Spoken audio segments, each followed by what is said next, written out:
47వ అధ్యక్షుడిగా Donald Trump నేడు ప్రమాణ స్వీకారం చేయనున్నారు. భారత కాలమానం ప్రకారం సోమవారం రాత్రి 10:30 గంటలకు ఆయన బాధ్యతలు స్వీకరించనున్నారు. ఇందుకోసం ఇప్పటికే కుటుంబ సమేతంగా ఫ్లోరిడా నుంచి సైనిక విమానంలో వాషింగ్టన్ చేరుకున్నారు.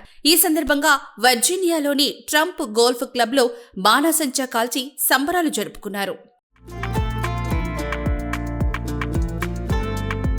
వాషింగ్టన్లో -11 డిగ్రీల ఉష్ణోగ్రత ఉండడంతో బహిరంగ ప్రదేశంలో కాకుండా క్యాపిటల్ హిల్లోని రోటుండా ఇండోర్లో ట్రంప్ ప్రమాణ స్వీకారం చేయనున్నారు.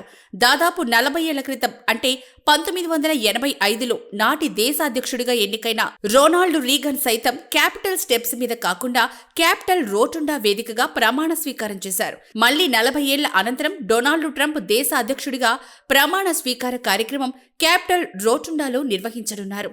ఈ కార్యక్రమంలో పాల్గొనేందుకు భారత్ నుంచి విదేశాంగ మంత్రి జైశంకర్, అపర కుబేరులు ముఖేష్ అంబానీ, నీతా అంబానీ దంపతులు అమెరికా చేరుకున్నారు. ట్రంప్తో అంబానీ దంపతులు దిగిన ఫోటోలు సోషల్ మీడియాలో వైరల్ అవుతున్నాయి.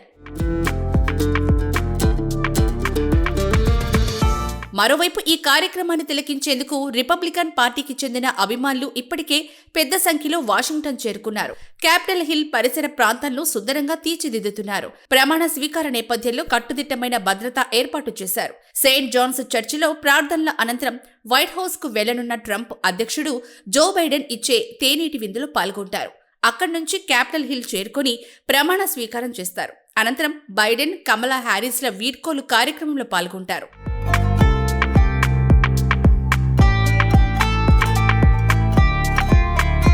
ప్రమాణ స్వీకారం చేసిన వెంటనే ట్రంప్ 100కు పైగా ఆదేశాలపై సంతకాలు చేయనున్నారు. పగ్గాలు చేపట్టిన మొదటి రోజే తన ముద్ర స్పష్టంగా కనిపించాలని ఆయన భావిస్తున్నారు. ఈ నేపథ్యంలోనే సుమారు 100 కార్యనిర్వాహక ఉత్తర్వులపై సంతకాలు చేసేలా ఆయన టీం రంగం సిద్ధం చేసింది.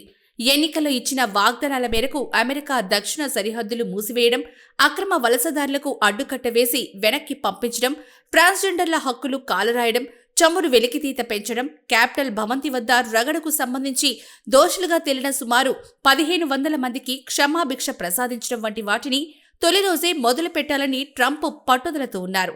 అమెరికా సైన్యంలో ట్రాన్స్జెండర్లను నిషేధించాలని ట్రంప్ నిర్ణయిస్తే ఒక్కసారే 15,000 మంది ఉద్యోగాలు కోల్పోయే అవకాశం ఉంది. అలాగే పలు దేశాలపై అదనపు సుంకాల విధింపుపైన నూతన ట్రంప్ నిర్ణయం తీసుకోనున్నారు.